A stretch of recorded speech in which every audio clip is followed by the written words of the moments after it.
তো আজকে মিনি ব্লগটা শুরু করছি সন্ধ্যাবেলা থেকে। হ্যালো এভরিওয়ান, তোমরা সবাই কেমন আছো? তো আমি তো এখানে রেডি হয়ে নিয়েছি পড়াতে যাবো বলে, আর মা আজকে করে দিচ্ছে ছাতুর জল। শেষ কবে খেয়েছিলাম সেটা আর মনে নেই, তো তাই জন্য অনেকদিন পরে মাকে বললাম একটু ছাতুর জলই করে দাও। তো মা এখানে রেডি করে দিয়েছে আর আমি গুলে নিচ্ছি। আর মা লাস্টে লেবুটা অ্যাড করতে ভুলে গেছিল, তাই জন্য আমি আবার লেবুটাও অ্যাড করে দিলাম। ছাতুর জলে এরকম লেবু চিপে খেতে কিন্তু খুব সুন্দর লাগে। আর তার সাথে অবশ্যই আমি বিট লবণটাও যোগ করেছিলাম। তো যাই হোক, তারপরে দেখো এখানে আমি অনেক কাজ নিয়ে বসে পড়েছি। খাতা দেখা, ক্লাসে বাচ্চাদের পরীক্ষা নিয়েছিলাম আর সেটারই আর কি খাতা দেখছি। আর একটু আগে আমি পড়িয়ে এলাম। তো যাই হোক, চলো খাতাগুলো দেখে নিই।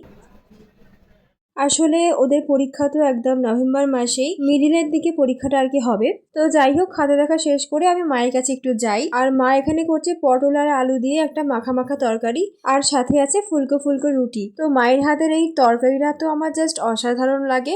তো চলো, আবার আসছি অন্য একটি মিনি ব্লগে। বাই।